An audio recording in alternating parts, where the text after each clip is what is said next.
Halo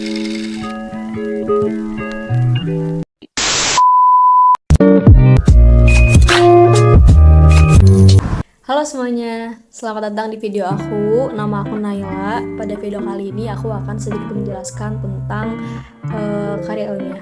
Before we get started, aku mau encouraging kalian untuk like, comment, dan subscribe.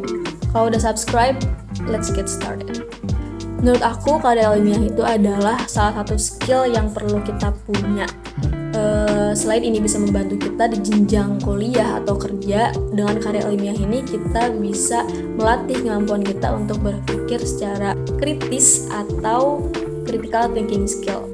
Tapi karya tulis ilmiah itu adalah salah satu skill yang perlu latihan dan perlu belajar juga. Makanya pada video kali ini aku akan sedikit menjelaskan tentang karya tulis ilmiah. Mungkin kita sudah sering mendengar dengan istilah karya tulis, jadi segala hal yang berkaitan dengan gagasan, ide, dan pemikiran kita dan dibuktikan secara ilmiah itu bisa disebut dengan karya ilmiah. Oke, jika kita bedah per frasa dari karya tulis itu sendiri adalah gagasan atau pemikiran yang disajikan melalui tulisan. Sedangkan ilmiah itu sendiri artinya adalah suatu hal yang memenuhi syarat ilmu pengetahuan atau dapat diuji kebenarannya. Jadi ketika kedua frasa ini digabungkan, itulah yang kita kenal sebagai karya tulis ilmiah. Jadi karya tulis ilmiah itu merupakan karangan hasil pemikiran manusia yang menyajikan ilmu pengetahuan yang dapat diuji kebenarannya. Nah, untuk menulis karya tulis ilmiah, tentunya seorang penulis itu harus berpikir secara ilmiah. Bagaimana sih yang dimaksud dengan berpikir secara ilmiah itu? Jadi dapat dikatakan berpikir secara logis, sistematis, berpikir berdasarkan data atau fakta yang ada, dan berpikir berdasarkan dugaan-dugaan yang dapat dibuktikan kebenarannya. Nah, kemudian karya tulis ilmiah itu mempunyai beberapa ciri. Yang pertama adalah logis dan sistematis. Nah, namanya logis berarti karya tulis ilmiah itu harus ditulis berdasarkan akal sehat. Artinya tidak mengada-ngada, tidak ngarang, dan masih dapat diterima dengan pemikiran yang wajar. Sedangkan sistematis adalah karya tulis ilmiah yang memiliki keterkaitan antara topik dan subtopik dan juga mengacu pada topik yang utama. Jadi semuanya saling berkaitan, tidak ada yang tidak nyambung di antara komponen-komponen dalam karya tulis ilmiah yang akan kita buat. Kemudian yang kedua, teruji kebenarannya.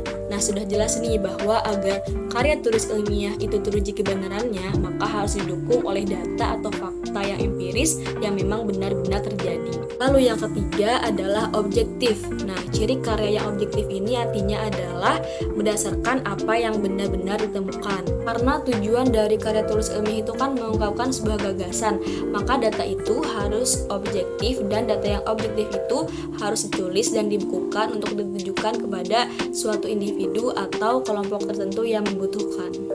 Ciri yang keempat adalah argumentatif. Arti dari argumentatif itu sendiri adalah argumentasi teori yang dijabarkan dalam karya tulis ilmiah itu benar dan juga relevan. Kemudian dikaitkan lagi dengan empiris. Empiris itu artinya adalah hal-hal yang berdasarkan pengalaman yang bisa diamati. Kemudian untuk menulis suatu karya ilmiah itu harus memperhatikan kode etik. Yang pertama harus jujur, tidak dibuat-buat. Lalu yang kedua orisinil, asli karya sendiri bukan hasil plagiat. Lalu yang ketiga ada transparan. Transparan dalam hal ini adalah jika kalian menggunakan bahan orang lain dalam mendukung suatu tulisan ilmiah atau penelitian ilmiah, itu sebaiknya disebutkan namanya, dikutip gitu, dicantumkan jika hal yang kalian gunakan dalam mendukung karya tulis ilmiah itu berupa hak-hak intelektual. Kemudian ada jenis dari karya tulis ilmiah. Secara umumnya ada 4. Yang pertama ada skripsi, tesis, dan disertasi. Jenis karya tulis ilmiah ini adalah karya tulis ilmiah yang wajib bagi seorang mahasiswa baik tingkat S1, S2 maupun S3 yang menjadi karya tulis akhirnya untuk memenuhi syarat mencapai gelar pendidikannya. Jadi skripsi, tesis, disertasi dapat berupa penelitian lapangan, kajian pustaka, dan juga pengembangan. Yang kedua ada artikel ilmiah. Jadi artikel ilmiah ini dapat berupa hasil penelitian atau artikel non-penelitian. Jadi artikel non-penelitian ini seperti gagasan murni tapi benar-benar hasil pengamalan kita secara real. Kemudian yang ketiga ada makalah. Nah, makalah ini adalah sebuah pemikiran atau gagasan tentang suatu topik tertentu yang kemudian diuraikan secara sistematis. Lalu yang terakhir ada laporan penelitian. Laporan penelitian ini adalah paparan proses dan hasil-hasil yang diperoleh dari kegiatan penelitian yang kemudian dipublikasikan. Selain karya tulis ilmiah, ada juga karya ilmiah populer. Karya ilmiah populer adalah karya tulis ilmiah atau hasil penelitian yang penyajiannya itu tidak sekaku karya tulis ilmiah. Jadi penyajiannya itu sedikit lebih informal agar lebih menarik perhatian pembaca.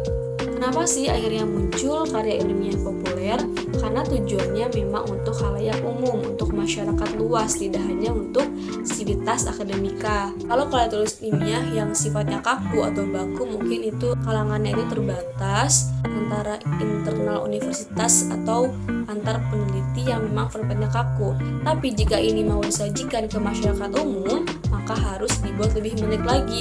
Apalagi biasanya penyampaian ke masyarakat umum itu menggunakan media massa baik cetak maupun elektronik. Oke, mungkin cukup sampai di sini pada video pembahasan kali ini. Jangan lupa like kalau kalian suka video ini. Jangan lupa juga untuk subscribe kalau kalian belum subscribe. Oke guys, see you in the next video. Dadah.